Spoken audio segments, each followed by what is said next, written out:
कभी सोचा है कि किसी की आंखें अपनी माँ जैसी क्यों होती हैं, लेकिन बाल पिता जैसे? आज हम इसी पहेली को सुलझाने जा रहे हैं कि हमारे गुण एक पीढ़ी से दूसरी पीढ़ी तक जाते कैसे हैं।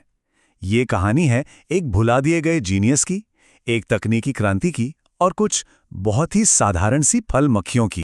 हमारी कहानी की शुरुआत होती है एक बहुत ही चौंकाने वाले सवाल से। यकीन करना मुश्किल है ना, कि जिस इंसान ने जेनेटिक्स यानी आनुवंशिकी की नींव रखी, उसे करीब 35 साल तक किसी ने पूछा तक नहीं। चलिए जानते हैं कि आखिर ऐसा क्यों हुआ। तो चलिए समय में थोड़ा पीछे चलते हैं। 19वीं सदी के मध्य में ग्रेगर मेंडल नाम के एक साधु और वैज्ञानिक अपने बगीचे में मटर के पौधों पर काम करते हुए कुछ कमाल का पता लगा रहे थे। उन्होंने ये खोज लिया था कि गुण विरासत में कैसे मिलते हैं। लेकिन दुख की बात यह थी कि उस समय उनके काम पर किसी ने ध्यान ही नहीं दिया।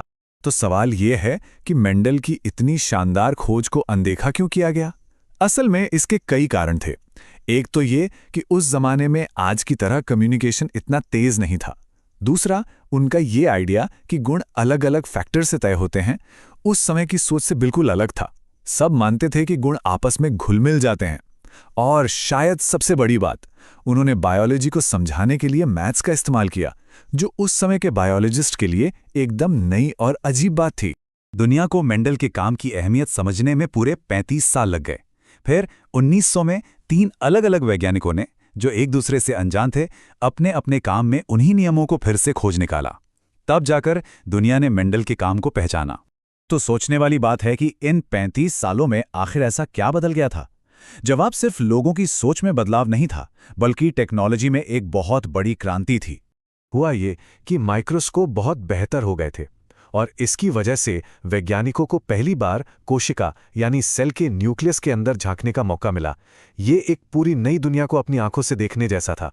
और अंदर उन्हें दिखी ये खास संरचनाएं, जिन्होंने उन्हें क्रोमोसोम नाम दिया, जिसका मतलब है रंगीन बॉडी, क्योंकि वो डाई करने पर रंगीन दिखते थे। उन्होंने ध्यान दिया कि जब भी कोई सेल डिवाइड होता था तो ये क्रोमोसोम भी एक बहुत ही खास और तय तरीके से बर्ताव करते थे।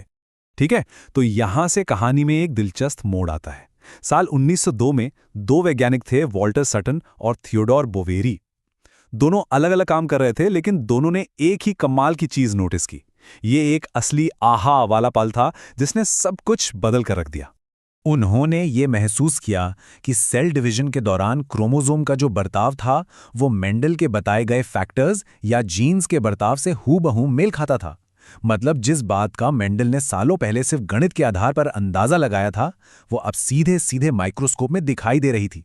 चलिए इस तुलना पर एक नजर डालते हैं। मेंडल ने कहा था कि जीन जोड़ों में होते हैं और वैज्ञानिकों ने देखा कि क्रोमोसोम भी जोड़ों में होते हैं। मेंडल ने कहा था कि ये अलग हो जाते हैं और क्रोमोसोम भी अलग होते देखे गए। हर एक बात में ये एक परफेक्ट मैच था। ये तस्वीर हमें दिखाती है कि ये असल में कैसे होता है। अर्धसूत्री विभाजन या मियोसिस, जो कि जनन कोशिकाएं बनाने की प्रक्रिया है, उसके दौरान क्रोमोसोम के जोड़े अलग हो जाते हैं। ये मेंडल के पहले नियम यानी पृथक्करण के नियम का जीता जागता सबूत है। इससे ये पक्का हो जाता है कि हर जनन कोशिका को हर जोड़े में से सिर्फ एक ही क्रोमोसोम मिले। और यहां हम मेंडल का एक और नियम काम करते हुए देखते हैं, स्वतंत्र अपव्यूहन का नियम। इसे ताश के पत्तों को फेंटने जैसा समझिए। जिस तरह एक क्रोमोसोम का जोड़ा अलग होता है, उसका किसी दूसरे जोड़े पर कोई असर नहीं पड़ता। वे सब आज़ाद हैं और इसी वजह से अनगिनत जेनेटिक कॉम्बिनेशन बनते हैं। और यही कारण है कि भाई बहन भी एक दूसरे से इतने अलग दिख सकते हैं। तो इन सभी मुशाहिदों को मिलाकर सटन और बोवेरी ने एक सिद्धांत पेश किया, जिसे हम आज वंशानुगति का गुणसूत्रीय सिद्धांत या क्रोमोसोमल थ्योरी ऑफ इनहेरिटेंस कहते हैं। इस शक्तिशाली आइडिया के मुताबिक मेंडल के जीन असल में कोई काल्पनिक चीज नहीं है, बल्कि वे क्रोमोसोम पर ही मौजूद होते हैं। अब देखिए, एक मजबूत कनेक्शन दिखना एक बात है, लेकिन विज्ञान को चाहिए ठोस सबूत। सिर्फ यह कह देना कि चीजें एक जैसी दिखती हैं काफी नहीं था। उन्हें इसे किसी तरह से साबित करना था। और इस पहेली का जो आखिरी और सबसे जरूरी टुकड़ा था, वो थॉमस हंट मॉर्गन और एक बहुत ही आम से जीव पर किए गए उनके काम से मिला। यहीं पर इस थ्योरी को ठोस सबूतों से पुख्ता किया गया। मॉर्गन ने इस थ्योरी को परखने के लिए चुनी एक छोटी सी फल मक्खी, जिसका वैज्ञानिक नाम है ड्रोसोफिला मेलानोगास्टर। कौन सोच सकता था कि ये मामूली सी मक्खी जेनेटिक्स के सबसे बड़े रहस्यों में से एक को सुलझाने में मदद करेगी। अब ये फल मक्खी इस जांच के लिए इतनी परफेक्ट क्यों थी? वजह बहुत थी। इन्हें लैब में पालना बहुत आसान था। इनका जीवन सिर्फ 2 हफ्तों का होता था। एक बार में ये ढेरों बच्चे पैदा करती थीं। और सबसे जरूरी बात, इनमें कई तरह की जेनेटिक विभिन्नताएं थीं जिन्हें आसानी से माइक्रोस्कोप से देखा जा सकता था। तो अपने अनगिनत प्रयोगों के जरिए मॉर्गन ने जीन और क्रोमोसोम के बीच के रिश्ते को निर्णायक रूप से साबित कर दिया। उन्होंने न सिर्फ थ्योरी को कंफर्म किया, बल्कि ये भी समझाया कि यौन प्रजनन से इतनी विविधता क्यों पैदा होती है। और इस तरह आनुवांशिकता के इस बड़े रहस्य से पर्दा उठ गया।